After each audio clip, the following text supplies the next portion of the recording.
Hey everybody. So today I want to do a Reiki / meditation for abundance, for wealth, for being on the abundance frequency. Before we get into it though, I want to talk about that for a second.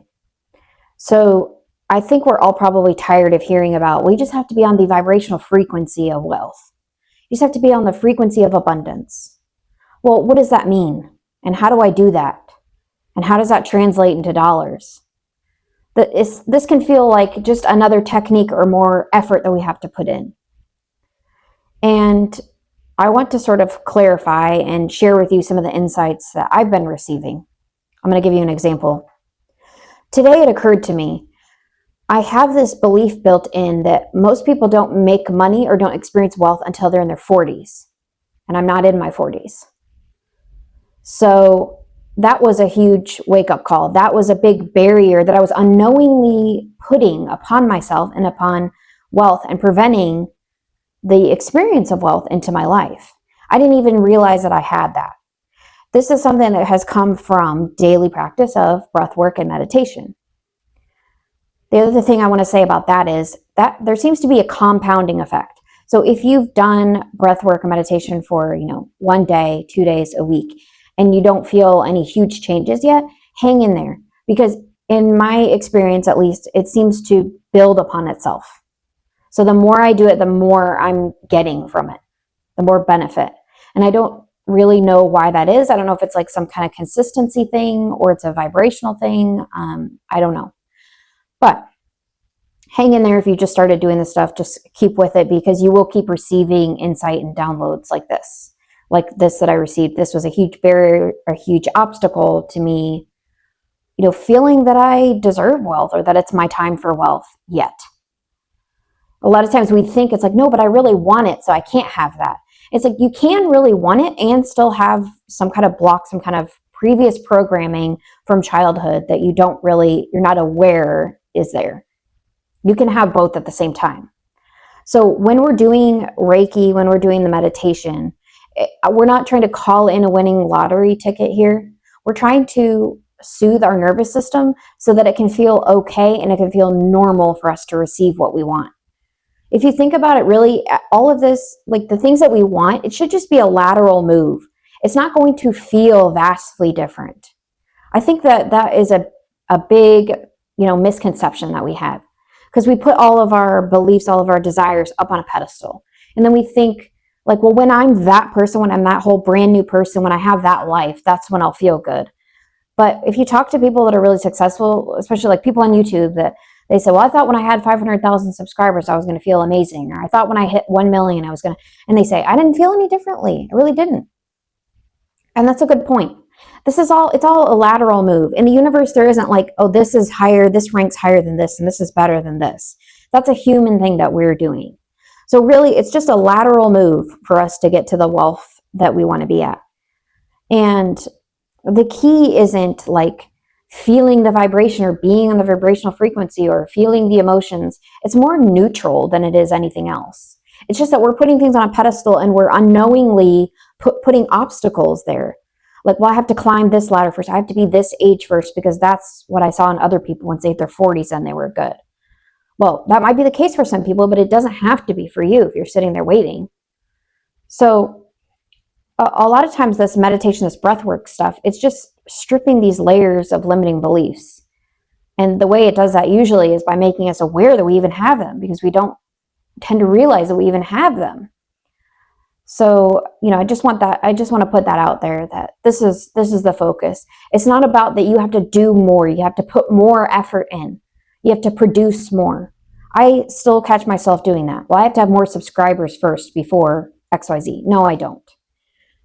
Those are all limits and rules that don't need to apply to me that I'm putting onto myself. It's a way of keeping our desires, at a distance. And I think there's some safety in that because what if you really got what you wanted? Like there might be some fear there of like, what's that going to feel like? Or what, am I going to be working so much then that I don't have any time to enjoy life? I don't know. There could be multiple fears of like, what happens if you actually get what you want?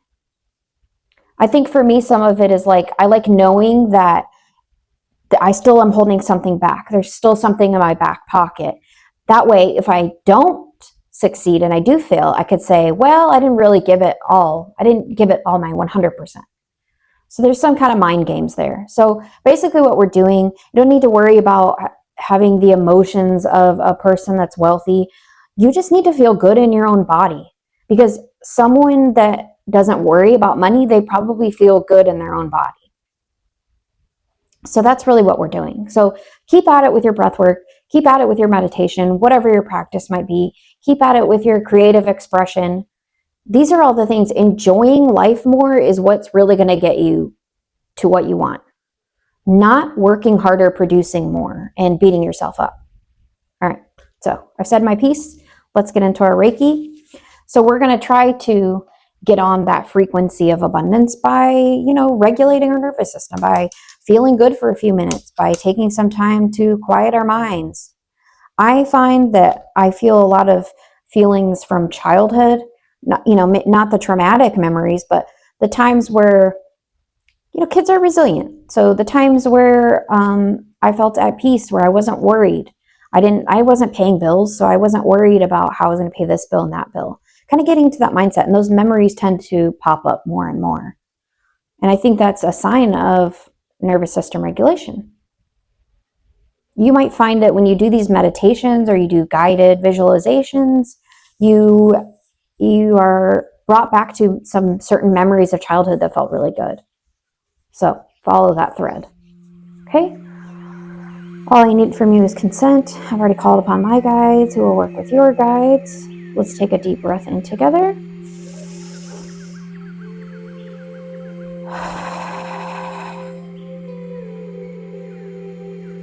That felt good. Let's do another one. And that try to hold it a few seconds if you can.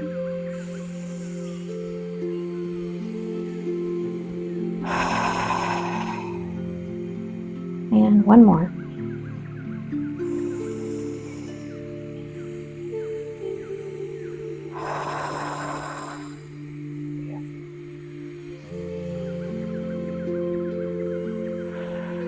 Let's clear any limiting beliefs, anything that's keeping us stuck or putting our desires up on a pedestal. Let's just wipe it away. Clean slate.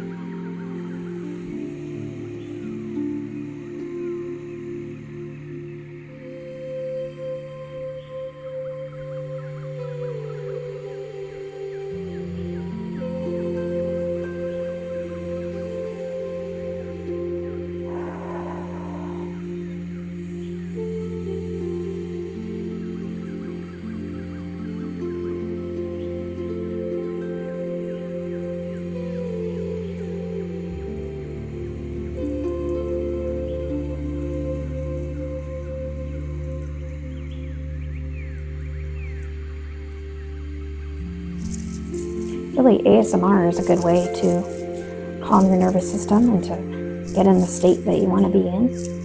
The more you can do that and feel in that state, that's how your desires kind of seep in through those cracks.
citrine, which is really good for wealth and abundance.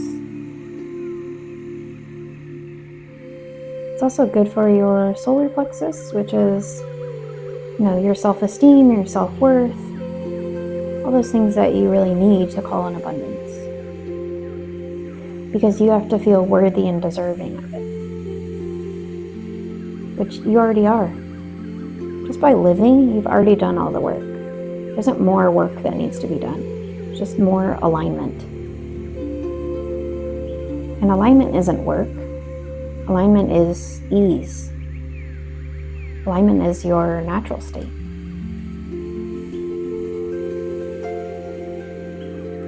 Alignment is when you feel relaxed, you feel good, you feel happy.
blessed and abundant day.